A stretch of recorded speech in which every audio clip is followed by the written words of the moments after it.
Eron Islom Respublikasi nonni nomi sangak. Pishirish jarayonini qarang. Og'a, o'par. Toshda pishar ekan bu, toshda. Qarang. Bu gazda isyapti. Va gazni issig'i toshga bo'lib, toshdan mana shu non pishib kelayotgan. Og'a, mamnunman. Bitta mana shu nonni puli bizni o'zbek pulimizga 2000 so'm bo'lyapti. Qanaqa?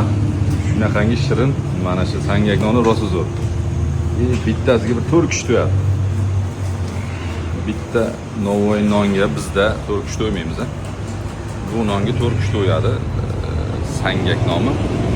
Bu yana Eronda bu bug'doy import qilinadi. Rossiyadan import qilib oladi bug'doy. O'zi import qimmatga olib, xalqqa shunaqa arzon narxda sotadi. Va buni yana bir yomon tomoni ham bor.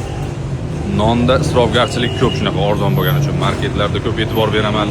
Oshxonalarda bir kishi bitta shuni oladi-da, 3dan birini yeydi yo ko'p yesa yarmini yeydi, qolgani qolib ketadi. Buni bir yaxshi, bir yomon tomoni bor. Mana bu Eron va Novoy xonasidan bir kishi olayotgan non toshlari bilan chiqilgan. Toshda pishyapti. Qabul nador deydi. Yo'q, qo'yavering degan bizda ham gap bor. Deb begona odamga ham puli shart emas, qo'yavering deydi. Qabul nador deydi. Lekin faqat u reklama.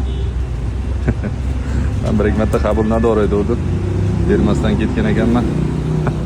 Yolg'ondan qabul nador deydi. Shunaqa gaplar bor ekan. Mana bu Eronda hamma joyida bor ehson qutisi. Eronda har bir joyida bor. Bizda ham o'ylab ko'rish kerak shunaqa pishirishni. Ozgina past gaz bilan tosh doimiy issiq turibdi saunaga o'xshab va xohlagan paytida nonini yopyapti, olyapti. Qachon kerak bo'lsa, past gazni yoqib qo'ygan, bitta qizdirib olar ekan. Shu bilan kechgacha ishi tugaguncha ishini bitiradi ekan. Mana transport ham bo'ladi. Novoychi akalar sinab ko'rish kerak. Novoychi tashlaga jo'natib qo'yilib, qo'ylab ko'rsin.